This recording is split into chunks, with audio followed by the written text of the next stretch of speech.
Well, welcome back, Patrick. Welcome myself. No, so I've been gone a little bit. I think I missed the show. Maybe it was just one. Yeah, Yeah, just great, last week. great to be back. That was last week. Yeah, we've been doing a lot of shows lately, which is exciting. It's great to have all sorts of great companies and projects to feature. And of course, today will not be any exception to that. We have a great team waiting in the wings. But of course, make sure you like and follow us on YouTube, LinkedIn, Facebook. Share the show. It's great to get the word out. We always love to highlight great projects and people that make them all happen. Andy, how was your February? We're already to February. It feels like 2024 is already well underway. Well, I turned 50 last week, so that's how that's going for me. Yeah, that's great. You don't look a day over 30. It was fun. Oh, thank you. You're very kind. I'll Venmo you later. No, I had a good time. It was kind of a low key birthday because it's hard and to have a big birthday. In January, it's raining, it's cold, so just had a dinner with some friends and family, and then a big party later this summer. So yeah, cool. Well, happy birthday to you publicly. Though I know I've already said that to you several times. Now it's okay. Thank you. Of course, the top of the show for a little bit, we like to talk about theme park news, although really there's nothing that's happened. No, I don't think anything at all. I think we should just wait. I'm being told a brand new entire theme park was just announced officially down in your neck of the woods in Orlando. I think it's, it's about the size of Fun Spot or the iDrive, kind of attractions. But no, of course, we're talking about Universal's Epic Universe. Charlie, bring up the graphic.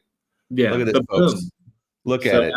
After years, after years and years of speculation, we now have officially confirmed, not us, I mean, Universal did, of course. We can officially confirm. We can officially confirm that we're going to have those that are listening on the podcast opening 2025. We have Super Nintendo World. We have Dark Universe, which features monsters from the Universal brand, new takes on them, it seems. We have a Helios Hotel. We have the Wizarding World of Harry Potter, Ministry of Magic, and then Dragon. Sorry, the font is really small. Dragon, Isle of Berk, and then an new IP or original and IP Super Nintendo World, of course, which already exists here. What was that? Oh, what was that? Sorry, you froze up for me for a second there, but yeah, we got Super Nintendo and Celestial Park. Honestly, I'm super pumped for Celestial Park. I mean, having been to Shanghai Disney, and Shanghai sort of put the park back in the theme park. That was one of my favorite areas. It's amazing. I love the central park spine of the idea of that. I'm really excited about it. It's going to be really cool. That's great. Did you cover the other ones? Because I just kind of talked for a bit and maybe the connection went out. Oh, sorry. No, it's just Super Nintendo World, which we already have here in Hollywood and also in Osaka. Yeah, cool. So they released a few details on some of the attractions, mostly in Celestial Park. And then there's, the interesting thing about this is, it's been stated, I think, by some of the people on social media that this is like the first big park to be built during the social media era, where, I mean, we have bioreconstruct who's sending photos every other day. There's, aerial views and videos and all that. But really, this product's been in the works for, half a decade. It went through COVID. And just congratulations to all the teams that are working on this, that have worked on it, that have touched it. Everyone that is listening to this, I'm sure you have friends. We have friends, industry colleagues, people on this very stream who I'm sure have touched the project in some way at some point, in some capacity. So it's a huge project, and just congrats that they were able to confirm this. And they released quite a fun video, really, really exciting video with Steven Spielberg and Mark Wahlberg on it. So congrats to the team that can kind of now maybe talk about it a little bit, so they're not like, oh, I can't talk about anything. Now it's like, okay, I'm working on this, if they feel to. So congrats to all those people. Yeah, definitely. I know we both know a lot of people that worked on this and at various points. And, I think, we should really make an effort on CETV to like really get into it when they're getting closer, when they open, after they open, to like really, get into the details about this thing. I think that'd be really great and spotlight some of the people behind it. Absolutely. We'll work on that. We'll get started now. Charlie and CJ in the studios, we'll have to get that going. Well, so from one great project, we are going to go to another. Let's go ahead and discuss or bring on our guest. How does that sound, Andy? I'll let you introduce him. Okay. let's bring everybody on. Well, welcome to the show, everyone. Welcome to Brian Morrow, Kelsey, Sarah Anderson, Ryan Sandy, and Devon Lee from BMP and Luci Creative. And we're very excited to talk about your project, Frost, today. So let's go around the horn and have everybody introduce themselves. Yeah. Brian, why don't we start with you? Hi. Okay, I'm ready. Like, do I have to unmute? You just take care of it, right? You said Brian or Ryan? Brian. Okay. Mr. Morrow. So Brian Morrow, that's you. Hi, everybody. I'm Brian. So I'm the owner. Those are my initials. I'm the owner of the company. But most importantly, today we're going to share like our collaboration with Luci Creative, and then you'll get to meet some of our makers and designers that worked on this amazing project, and our fantastic client Ryan from Cleveland Botanical Gardens, Holden Forest. And Brian, just what does your company do? Just if you want to give like a 30-minute Oh, yes, all that stuff. So we're a design and production company. We're based out of Orlando, Florida. We have about 42 full-time employees that are designers, technical designers, creative designers, artists, project managers, and then our fabrication side of our business, which build and make props and show sets and decor. A lot of it you're going to see today for clients, around North America. Great. And then let's go ahead and go with Ryan Sandy. Hello. Hey, thanks for having me. Yeah, I'm Ryan Sandy. I'm the exhibitions manager at the Cleveland Botanical Gardens, which is part of Holden Forest and Gardens, which is a 2-campus organization with an arboretum and a urban botanical garden campus. And yeah, today we're talking about Frost, which is our winter holiday light / winter celebration experience. And we collaborated with Luci and BMP, and yeah, it was a great collaboration. Excited to talk about it. Great. And over to Sarah. Hi, everyone. My name is Sarah Anderson. I'm a project strategy director with Luci Creative. And Luci is this wonderful exhibit design, experience design firm. So we do museums and Instagrammable pop-ups and event design for both nonprofit and corporate clients. We were so excited to be brought onto this project with the Cleveland Botanical Garden and get a chance to partner with BMP. And they really are like the masters of doing winter amazing experiences. So it was really, really wonderful to collaborate with them, and excited to be here today. All right. And Kelsey. Hi there. Hi. So I'm an artist at BMP. I do concept art and design with BMP, and I've been there for the last couple of years and really enjoy it. I work on everything from attractions to events, signage, key art, elevations, all of it. I hit all sorts of different things in my everyday work. Great. Thanks, Kelsey. And over to Devon. Sorry, just pronounced. Did I just do it again? No, that's okay. I know Devon just sounds so fancy, but no, it's just Devon. But yeah, I'm Devon, and I'm a show set specialist at BMP. So I got to take all of the amazing bits of concept art that were done for this project and take them off the page and bring them into like the 3-dimensional world so that people can actually interact with them and really get to experience this in the round.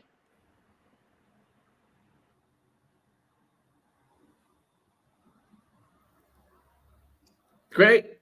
Sorry, I was trying to unmute myself. Sorry. All right, Andy.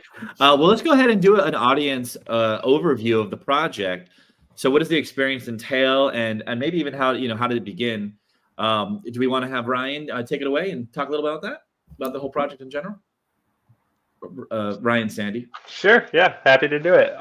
Yeah, so we are like thinking about what we wanted to do. We've done a kind of more traditional holiday show at the Botanical Garden for 20 plus years. So we were trying to change it up, reinvest some money in it, and just kind of look at what's different now than was like 20 years ago. And people really like immersive experiences. There's more of a demand for things that aren't necessarily holiday oriented, but You know, and we really wanted to focus on the things that we do well. So we do plants well, and we're really, you know, really trying to push like natural world. So we wanted to have an experience that celebrated winter as a season and was immersive. And that's basically what we did. Well, that's exciting. So then, if you can describe, if Sarah and Ryan, if you can describe the collaboration now when you have that brief, and Luci comes in and has to make it happen. What does that look like for you guys?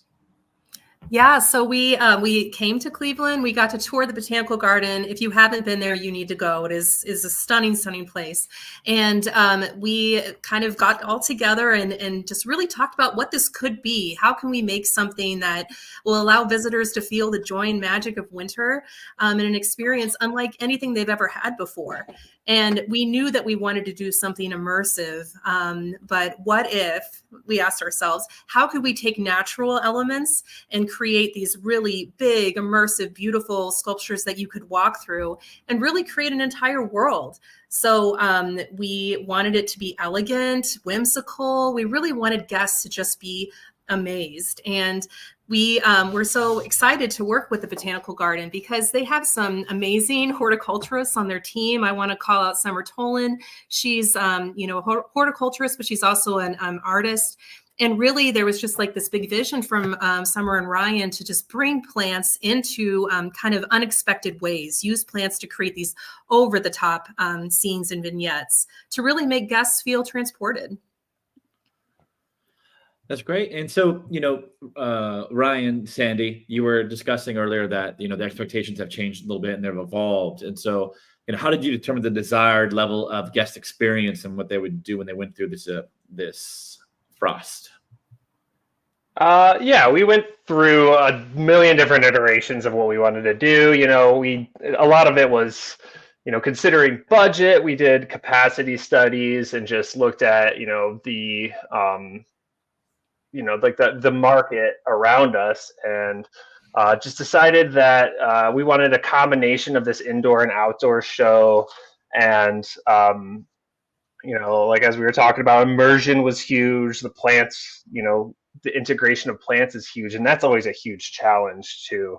And as Sarah was mentioning, we collaborated closely with both design groups and our horticulture department, particularly Summer.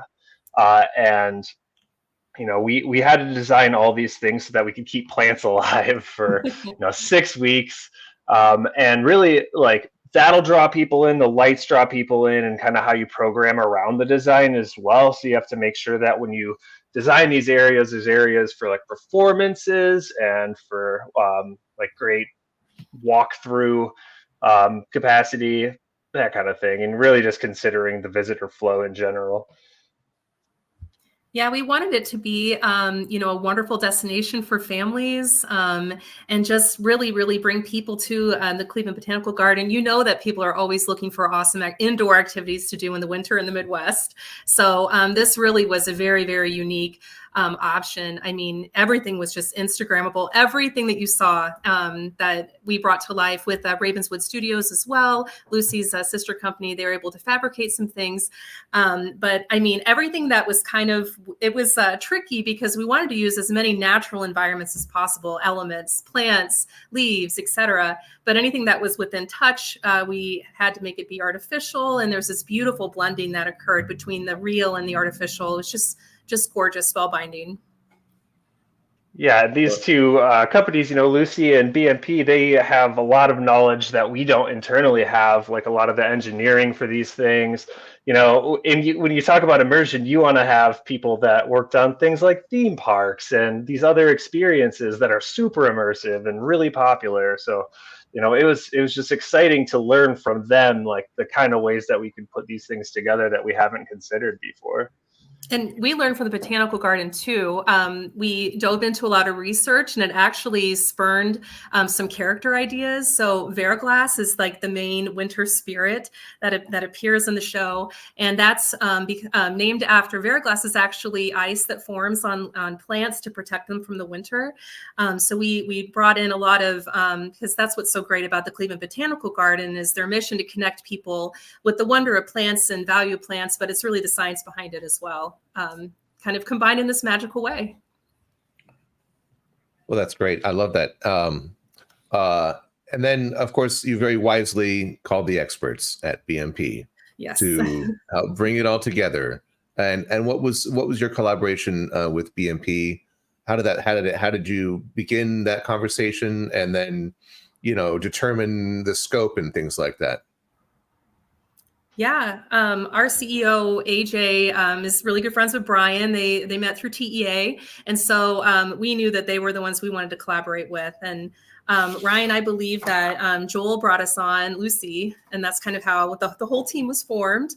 Yeah, I remember the first time I saw a conceptual sketch by BMP, and I was just blown away. It's just so like full of life and color, and it's a winter show unlike one that you would expect. There's really sophisticated color palettes, and all of that, like that feeling that became in the final execution really came through those beautiful concept sketches. Yeah, and just to add on to that, it was like a very back and forth process. Like everybody involved, like every step of the way, we went back and forth with the designs, and we're like, okay, let's just tweak this color, add a little bit more filler here. It was just, a fantastic way to bring people together. And, the deciding the scope of it, was a lot of back and forth with like, okay, we want more in this area. What does the budget allow? And, having these, other collaborators in really helped us, look at different resources that we normally wouldn't engage with. Like adding a layer in Photoshop adds $10,000 to the budget. Right. Well, I'll jump to you touched a little bit on the budget, so I'm going to move on to what unique characters were created for the experience, and then how do you develop their backstory, and how did it evolve over time? And I'll throw it to Brian first. Yeah, so like Sarah and Ryan mentioned, this is an original experience concept. So it is a winter show in essence that falls, of course, during the holidays. But as you can tell, even by this piece of art, there's not one typical trope of Christmas here, but yet when you squint at it, it feels wintry and holiday. There are no decorated Christmas trees actually in the main project as a whole. There are decorated trees from community teams that build them for the gardens, but in the main show, there was none of those traditional things. And that was all sort of directed by Ryan and the Botanical Garden team that really wanted to make sure we had a story that spoke to all audiences and also looked different than maybe things they might see at the Cleveland Zoo or at the museum or other local holiday destinations. So it was a real good strategy of the Botanical Gardens to lean into their story world, which is botanicals, right? That is absolutely the marching order. So the challenge was, how do you tell a botanical holiday story when most of the plants are not alive during the winter?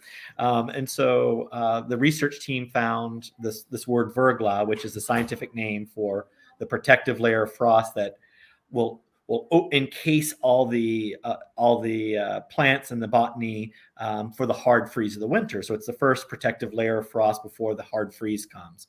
So that idea, and pop down to, go to slide 18, became sort of, okay, so what does this verglas character look like? And I'm going to let Kelsey start. These are some of the sketches from our art department, which Kelsey's team did.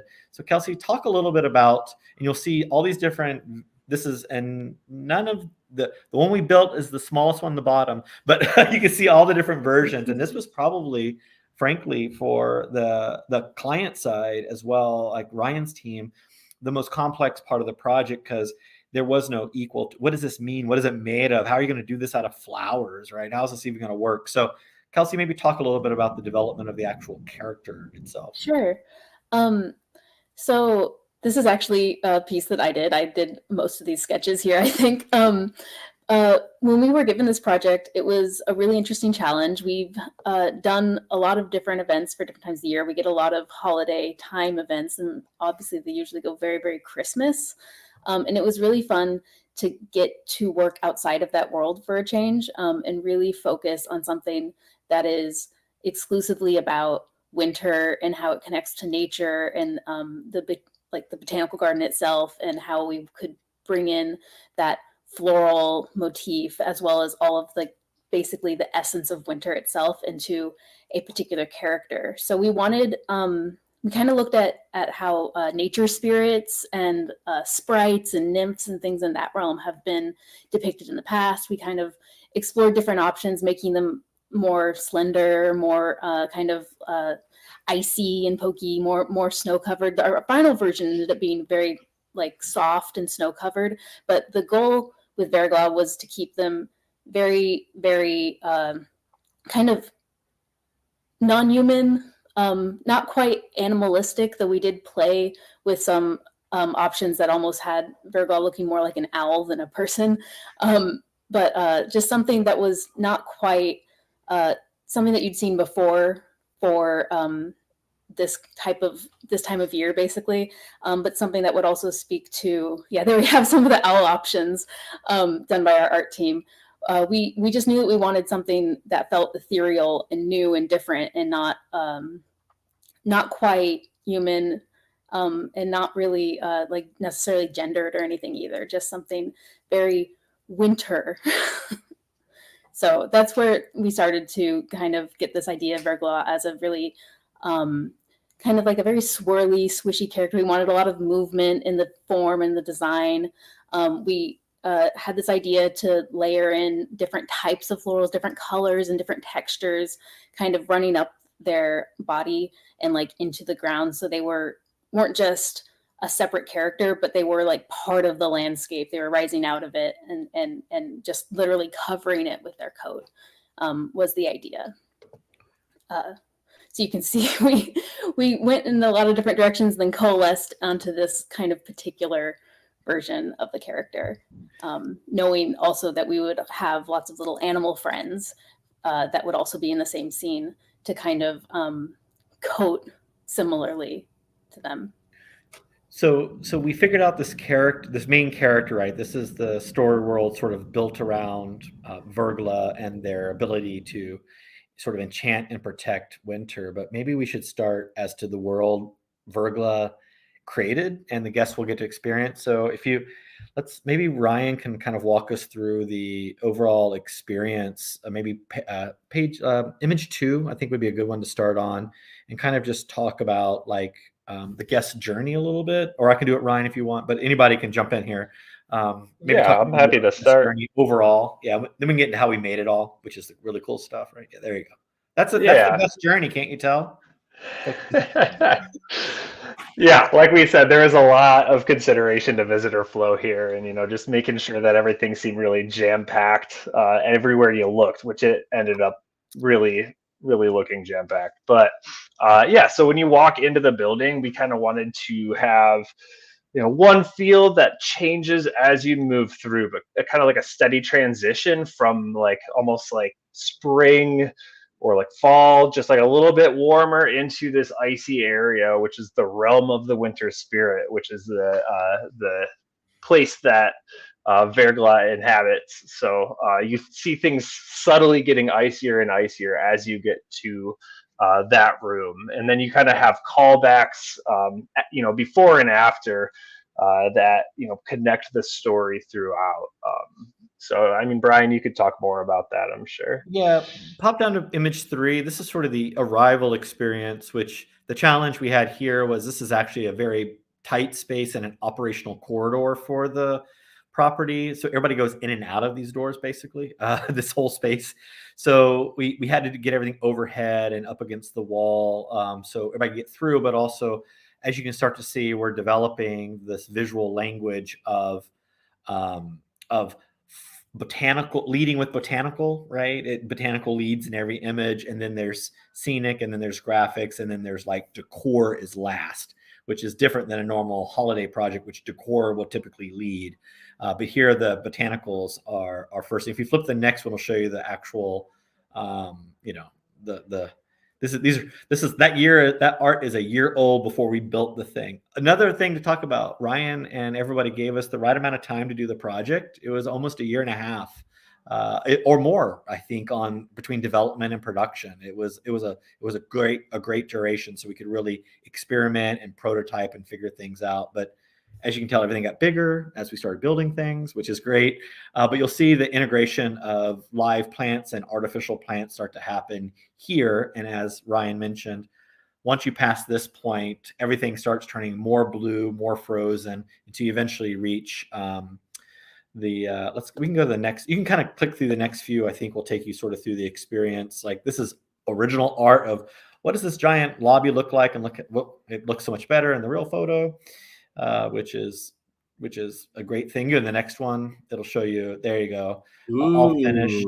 Yeah, and Ryan, why don't you talk about that big that it looks like a Christmas tree, but tell them what it really is. It's amazing. Yeah, so we created this tree armature that we cover in super moss, sheet moss, so it's real dried moss, and then like thousands of artificial flowers that were handmade by our staff and volunteers, as well as some live plants, some ornamentation and lights that we poked through the moss. That's the brainchild of Summer Tolan, our exhibits horticulturalist. And I think it's worth bringing up, like, this. Another challenge with this, but also a really cool opportunity, was that, as we initially engaged in the scope of having all of these rooms really designed, built through BMP and Luci, things started getting pretty expensive, and, we ran up against our budget. So we wanted not to scale back the things that they were doing, but really like let them do what they were doing to the best that they could. So we decided that we internally would take over some of these areas, which I think was the right decision, because the things that they designed and built were fantastic. But then the challenge is integrating these two things together. So there was a lot of back and forth with that, and I think it worked out really nicely. It's helpful when you have your own staff of super creative people. Oh yeah. Yeah, I mean, you mentioned your staff and the live plants and the moss and some of the flowers, and I saw some poinsettias and things like that. Can you talk about the skillful integration of live plants into the experience? Yeah, so that's always a challenge, and that's why all of our shows are basically around the 6-week window, because we want to keep the plants looking good. And we'll still have to do refreshes and everything, but there's a lot of labor involved with just upkeeping the plants. Especially, we blacked out like all the windows for this show so we could control the lighting of the experience a lot. So it was a challenge, especially this poinsettia tunnel here. So Sarah was mentioning earlier, we had a transition between live and artificial floral. We really try to keep as much live plants as possible in our experiences, just because that's what the visitors love to see. So we had everything from 6 feet down was live plants, and above that was artificial floral. So we integrated a lot of the artificial poinsettias in there, and through this tunnel, the color changes as it goes toward that realm of the winter spirit. So we actually had poinsettias dyed to match. So there's more of like a smooth transition and integration there. But there's a lot of considerations that BMP had to work with our horticulture team just to like make sure that we were designing the structure that this wall is built, how the wall is built in order to fit the pots, and make sure that we can water them easily and that kind of thing. So there's a lot to consider there. Yeah, I bet you have to hot swap those plants out, so that when they dry up or die or whatever. Yeah. Oh, it was a daily thing. Up on image 9, that's a behind the scenes of that poinsettia tunnel was no joke. It had to hold an enormous amount of weight, all these plants with water in them. The plants took up about half, a little bit more than half of the square footage. Wow. And then the rest was artificial. So the team designed this really, we engineered and design had made this really, it looks complex, but it was actually a series of 3 repeating shapes, turned different angles to create this highly organic tunnel that had a T that like actually has a turn in it and a right-hand turn the guests could take into one of the main rooms. And it was just a really great collaboration that we did with the botany team and the horticulture team to kind of figure out how you wouldn't believe the conversations on the angle that the real poinsettias would take, so they would match the artificial ones. It was a whole process, but I think that process is what made it look seamless on the site between the artificial and the real. And I'll say I think the thing that it made it all just make sense and turned it into complete holiday was integrating, which you can see our team doing, the lights behind both artificial and real plants, really just turned the whole thing into winter magic for sure. I have a quick follow-up. I mean, now that you've worked with live plants and floral and artificial integration, are there any like best tips you might be able to offer to people who might be designing or on the front end and saying, we're going to do a big rainbow of colors, things to avoid, what do you I think let's let Devon talk a little bit, because she lived in the artificial plants for 5 months. So, and I think if you pop onto page 20, you can kind of see some of her process. So Devon sort of downplayed her participation or her influence on this project, but I will start and I'll let Devon take over. But she was handed Kelsey's sketches and access to Kelsey, right, from a creative direction. She was handed boxes of stuff that I went and bought at the market of every single artificial poinsettia I could find that wasn't red. And then this is the form that Virgula came to us from one of our pals, Artistic Entertainment Services, put this on their kuka and made the form, which is very ugly because it was just a base for Devon then to create art on top of. So Devon, talk about your art. Yeah, well, thank you. And everything you see are artificial flowers deconstructed in different ways and made into new materials. So go ahead, Devon. Yeah, so since this is, of course, a botanical garden, everything did have to be a celebration of, organic structure and real plants. So whenever we were positioning anything within the space or whenever we were designing anything, we wanted to make sure that it still sat very well with all of the amazing real plants that was then going to be surrounding all of these pieces. So we did use, I can't even give you a number on the amount of poinsettias. It's in the tens of thousands, just possibly in the floral tunnel alone. And because at least that was like a real flower that they could then have next to it, I think it really helps that kind of continuity of the real organic environment and then this kind of mythical creature and all the mythical cute little animals that then got integrated into this space. But yeah, I saw in the one measurement, it said it was 8 feet. It felt so much bigger than that. Yeah, this giant sculpture that we then deconstructed every single poinsettia. So once you get into kind of the torso of Virgula, those are all individual leaves, hand placed. And you see that little step ladder there. I was basically doing like an 80s step class for like 3 weeks. Go up the steps, place one leaf, go back. Is it good? Go back, place another one. And we deconstructed different parts of the plants too. So around the sort of fur collar element of Virgula, we used the stamens of the plants because they gave that illusion of being fluffier. So that really kind of helped sort of break up the texture. We had so many glittery plants, so we used the more glittery plants in different areas to kind of highlight movement. Like a lot of Kelsey's original drawings, there's this kind of spiral effect going around Virgula, and she did get a facelift, so they didn't love the initial face that had come with the first round of sculpting, so she had to get a fully reconstructed mask that was then put atop the original sculpture, drilled in a couple of places and then covered with a faux snow to really give that essence that this character was made of winter.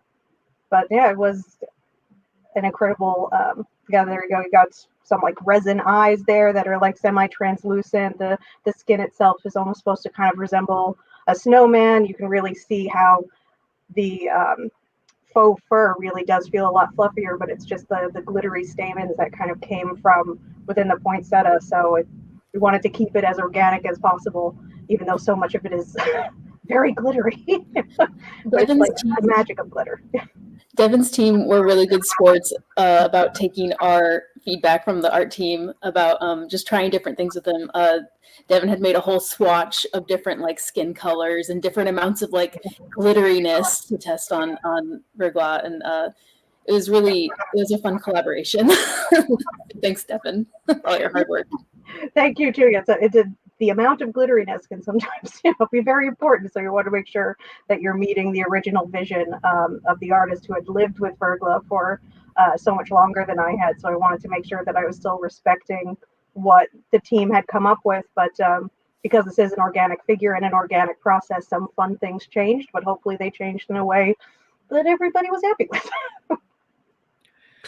This is such beautiful work. I mean, it reminds me a little bit about the Tournament of Roses parade floats, a little bit with all the, little single petals of flowers glued on to the body of the thing. It's really beautiful. Did you use that as a reference at all, or was it just, yeah?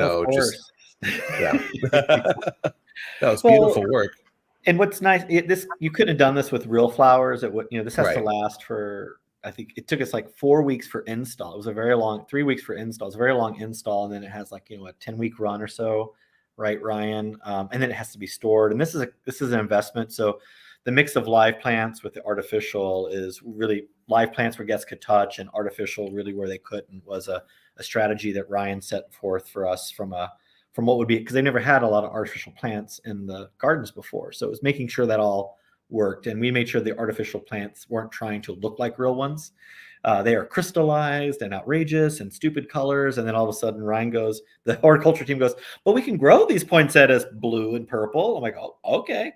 So it was a really great collaboration back and forth between the teams. There's some other really interesting things. There's some non-flower stuff we can talk about too. So I think it's important to mention this is a facility that is really driven by family guests profile, and Ryan and their team was very passionate about making sure there's a lot for kids to do. There's plenty to look at. That's not the problem, but things for kids to do became one of the goals. So maybe plop into slide 15. You can see a couple of them actually built in the deck, and we developed multiple ideas. Actually, I think we should start with 14. That will show you pop onto 14. It'll show you Kelsey's idea for this chime tree. So building interactives for kids in environments is very important, especially young kids, and very tactile and reactive things. I am anti-digital when it comes to young children play and education, because they get enough. I think I have a personal feeling they have enough of that on their phone. So we really wanted to develop non-digital interactive spaces for these younger kids. So this is Chime Tree. If you go to the next image, you'll see it actually completely manifested. Design changes as you go along, but you get the drift. There it is. And the funny story, I'll tell this one because I was here Saturday doing it, that it was happening. We thought we could just buy some wind chimes. It'll be so easy. But by the time we did all the safety rigging and all the safety stuff required, the chimes basically sounded like old pipes being thrown on the ground. So we went on YouTube and figured out how to properly rig and tune a chime. And then we taught ourselves how to tune all these to different notes. And then we got it figured out. So it could still be safe for kids, but still be something, that sounded great, et cetera. And you'll see some other, that's not a digital, that's a giant light peg wall in the back that says Frost, that kids can make their own art, which is super cool. So all those things just add to the guest whole time and interactivity for kids, which is very important for play. Well, that perfectly cues up my question about audio. Did you have any kind of audio effects beyond the chimes that you tuned yourself, which is amazing? And any kind of ambient soundtrack or anything like that? Yeah, so I was saying before, we kind of had these different zones that you move through as it progresses into the frosty winter. So we wanted to reflect that through sound and light as well. So we did have different soundtracks. What we ended up with in that room, the Realm of the Winter Spirit, was more of this kind of like experiential soundtrack sort of.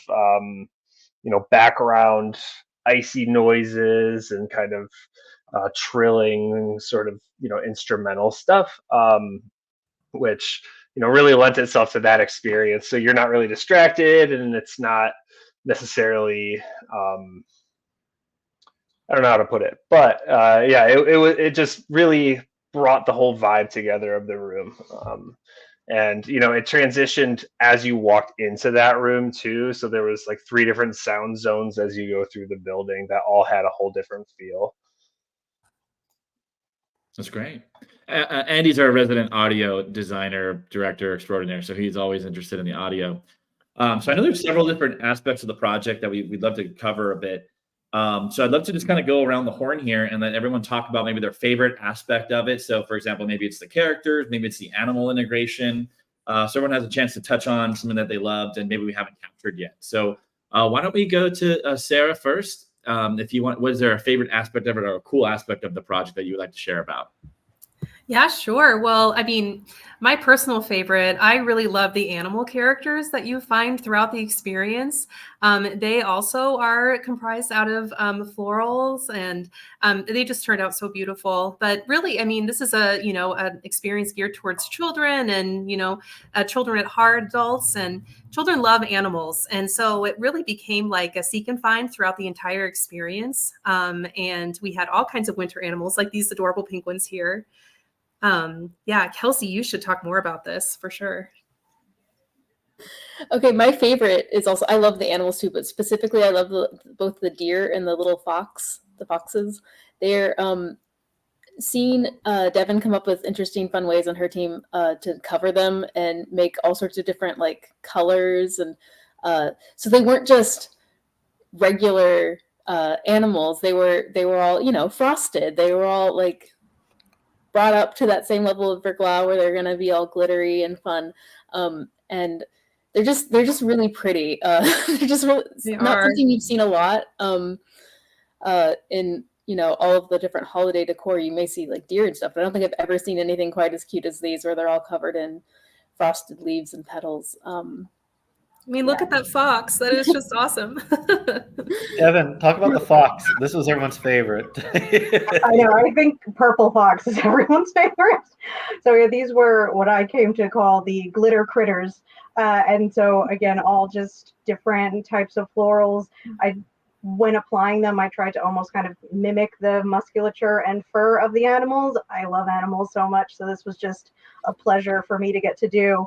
And so we had either like styrofoam or fiberglass bases, and then these really exceptional plants. We got to use even more fun ones on some of the animals that had wonderful beading that would catch the light in a really interesting way.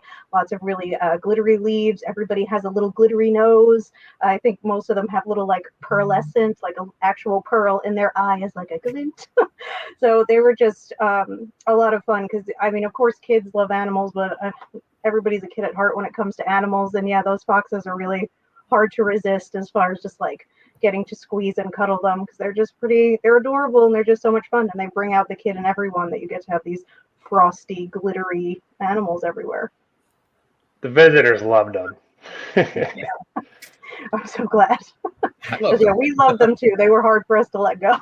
Is there a secret like duplicate location where they're all still hanging around with 2 copies just in case? I wish. Well, Ryan, how about over to you? What was your favorite part of the project? I mean, I just really, as an artist, I really love like the artistic collaboration and just bringing in other people's ideas to really complement the ones that we have from our staff. We work together on every show at our staff, and there are a lot of cool ideas and a lot of novel things, but bringing together like the outside, you get so much more breadth of ideas, which is always great. Yeah, and I just love seeing it together and come together and seeing visitors actually engage with it and love it. That's great. Yeah, well, good. And Brian, over to you. I believe you're the last one to maybe share some tidbits about the project you enjoyed. Yeah, I think we are a creative set of artists and creators commercially for hire. We work for a lot of people, but it's very rare. And in fact, it's almost always rare to be handed the amount of leash and rope that like Sarah and Randy handed to us. Ryan, it's no joke. It's like we didn't have to take the drawings all the way to like the centimeter square accuracy that we would for maybe a theme park or an IP based project to show exactly what it was going to look like. It was like, here's the vibe, here's the scale, here's the quality, here's the stuff we want to use, and we're just going to go make stuff. And we'll keep you in the loop. And they came down all the time to our studios and looked at it as we made it. And it was just like this, we had this creative safety net around us the whole time, where we were really allowed to make mistakes, which we made plenty, trust me, all the time.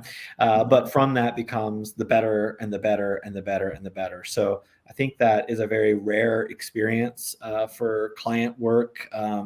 And working in the nonprofit educational category, which is a botanical garden falls there, it's really, really quite special. So that was my favorite part. And I woke up, like I started this year and I was like, oh no, I don't have Cleveland to work on this year. It was my big break from other things, like big theme park work. It was like a really good creative break. And all of our teams wanted to work on that project because everything was being made. It was just so silly and great and pretty and outrageous at some points. It was fun. You got to have that flexibility when you're working with plants. We we build in time for flexibility on these projects for sure. Ryan, I immediately do need to know your cat.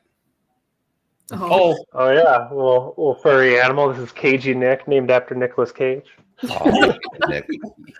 Ryan, what was the guest reaction to this attraction? What do you think guest expectations were? And I'm sure you exceeded them. And I'm curious to hear what the guest reaction was to this sort of, non secular, sort of like non-religious, non-traditional Christmas holiday, not Christmas holiday display. Yeah. It's interesting. You always get people that like cling on to past things, and we had some of that, but by and far, like the audience reception was very positive. People loved it.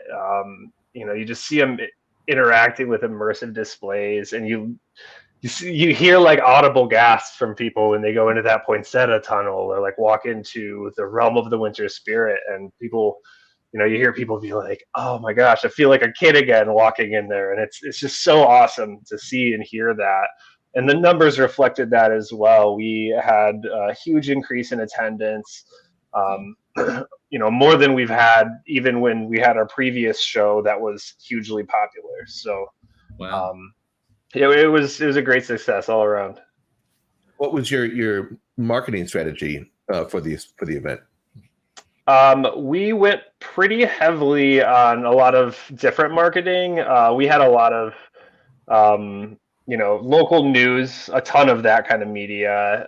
We always do influencer, like an influencer preview for people, and just a lot of like paid advertisement on social media and other websites.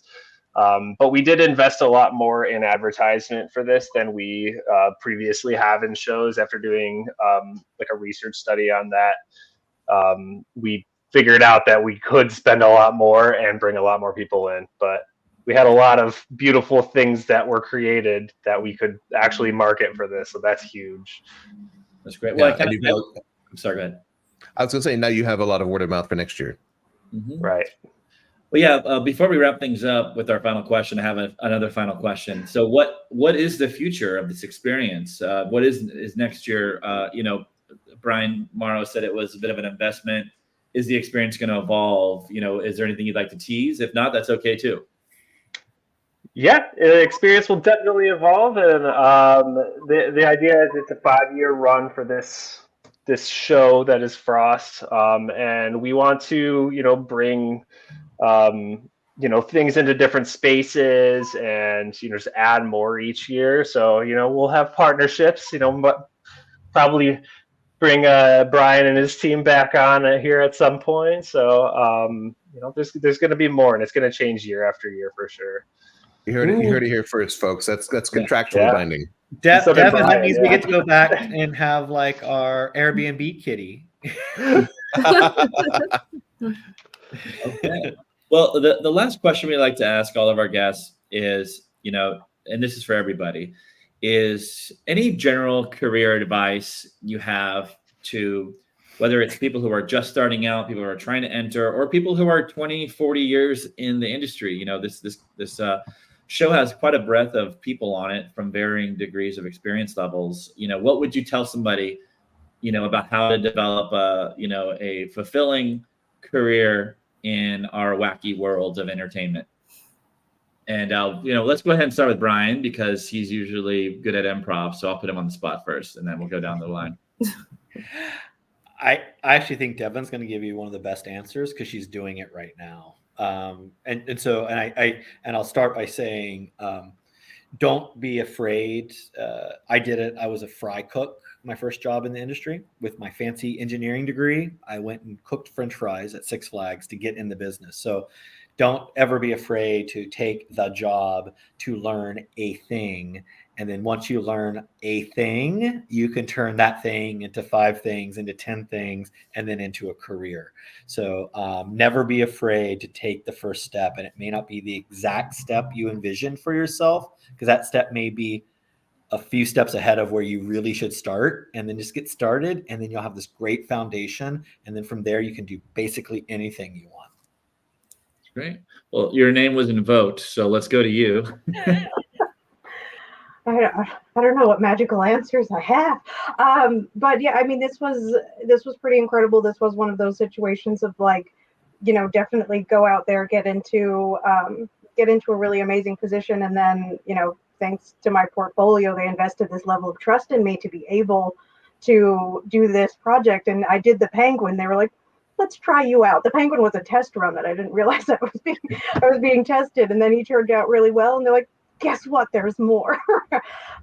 So it really is one of my favorite things with themed entertainment, is actually stepping out of theme parks themselves and going for these more egalitarian experiences like you have at Cleveland, where anybody can go to this. And if you're having a bad Tuesday or something, you could have gone to the Botanical Garden and had this exceptional theme park level experience. And for anybody who wants to get into this industry, you have so many more options beyond just the theme parks. They're always going to be great. They're always going to be there, but you have really innovative companies out there like the Botanical Gardens, museums, restaurants, other type of event spaces, nonprofits, where you get to create an exceptional experience that somebody can go to at any day. So it is, like Brian said, just kind of keep your options open, keep your mind open, because I think that we're at a really interesting cusp in themed entertainment where it's going to be bleeding into more of our regular lives. So be willing to accept that route as opposed to the traditional must work at theme park. No, great advice. Brian, over to you. Yeah, I mean, those are some really good points, Devon. I think, just going off of what Brian said and what Devon said, just find some way to get in. It doesn't matter like where on the totem pole you are getting in. Because, it was hard for me to get into the industry because I had to take like a 50% pay cut to, start. And really though, if you get into a job and you start learning the stuff, or, really start, networking and meeting people, and you're working hard, that'll be recognized. People just want, creative people that work hard and get stuff done. So, it'll go a far way, and you just got to take that first step and get in there. But like Devon said, it's everywhere now. I mean, you have these, immersive kind of, Meow Wolf type experiences popping up in every city. You have, like music venues and restaurants. They're all themed now. Like there's so much out there that you can do. So, just get in somehow, and, try to move around and see what you like too. That's good. Thanks, Ryan. All right, Sarah, any other career advice to either emerging professionals or professionals who've been in the industry for 20 years? Any advice at all you might have to people? Yeah, sure. I mean, I had a very similar start where you you kind of just get in where you can. I mean, I was microfilming newspapers at a history museum, and that's how I became noticed by the exhibits design department. So just try to, get a job that's loosely connected, to kind of piggyback on what Brian was saying. But really for people who are doing this now as a living, I really want to encourage you to include your clients on the journey from the get-go. Do some mood boarding together. That's what we did with the Cleveland Botanical Garden, Ryan and his team. And we really just got all the imagery out. It was curated by me, of course, but we just really tried to pull out what this experience could be. And we built it together. And I feel like you're probably getting a sense of that through this whole talk. It was a big collaborative effort. So you don't always have to be this creative voice from on high saying this is what it is, the vision is. You can generate something really unique and amazing together as a group. I know that's not always popular, but that's how That's great. That's what I believe. Love that. All right, and Kelsey, any other advice, final thoughts? Oh gosh, this seems like a lot of pressure. Well, my background is entirely in art. I majored in illustration at art school, and I fell into the industry through that route. So a lot of my advice would revolve around art specifically. I think if this industry is something you're interested in, the really important thing to think about is people talk a lot about story, but for me and for themed experiences, I think it's really important to realize that stories don't have to be linear. When you're designing for an experience, instead of designing for, say, a movie or a TV show, you're really designing for every eventuality to happen at once. If that makes sense, you're trying to be placed in a time that is not necessarily going to ever move forward. So I think thinking of experience and storytelling through that lens has helped me a lot. I don't think creativity has to be a series of checklists of programs you have to know. I think there's a lot of that is told throughout this industry that you have to know this program and this program, this program. The most important thing is to be adaptable and to be willing to learn and to be able to recognize that your creative experiences and things that might not even seem related will often come out to be really, really important later on, like having a passion for animals or florals or something that turns out to be really, really useful for a project like this, even though it may not have been in projects past. So that's my advice is be interested in the world around you and don't limit your storytelling to being a sequence of events. Think creatively and larger when you're trying to build themed experiences. Well, that's great. Well, I mean, that's great advice, and I appreciate that perspective. It seems like we could have each and every one of you on the show for an hour and a half and talk about your lives. I could ramble forever about art and design and creativity if you needed me to. Well, hey, we're going to take you on that. But so I appreciate everyone for coming out. Before we sign off, I'm going to give more thank yous. I would like to just thank Charlie, who's our producer, and we got to give appreciation for that facial hair. It's growing in nicely. I mean, it is great. It is solid. So he's in the background making the show work and producing along with CJ. Every one of them is involved in the shows from behind the scenes, and we appreciate them. So Charlie, thank you so much. And everybody, this was one of my favorite shows. This was a lot of fun. I know everyone was very prepared, and you have great advice, great insights. And it really looks like you actually all like each other, which is also cool. So it feels like the family got to come back together a little bit here. And we're hoping that continues onward and you're able to evolve the experience and keep it cool, pardon the pun. Sorry, I had to keep it frosty. Come on. Yeah, there you go. And I think we're back in a couple of weeks. I'm not, Charlie, do you know we're back? We'll be back soon. We're not going anywhere. We have more shows. We have so many shows right now. It's hard to keep track of which one's coming up. But if anybody would like to be featured on TETV, of course, just drop us a note on LinkedIn, a comment. We'd love to talk, bring you on and highlight the amazing people such as who are here today, donating their time to us to get the word out and celebrate. So it's a round of applause for the project and everyone. Thank you so much for being a part of this. Andy, any other closing thoughts before we wind down today? I appreciate everybody being here, and I especially appreciate all of your unique perspectives on the project and your careers. And I love the advice section. I always love listening to people's advice, so that's one of my favorite parts. So you guys are great. Thank you so much, and thank you, Charlie. Thank you all. Thank you, guys. Bye.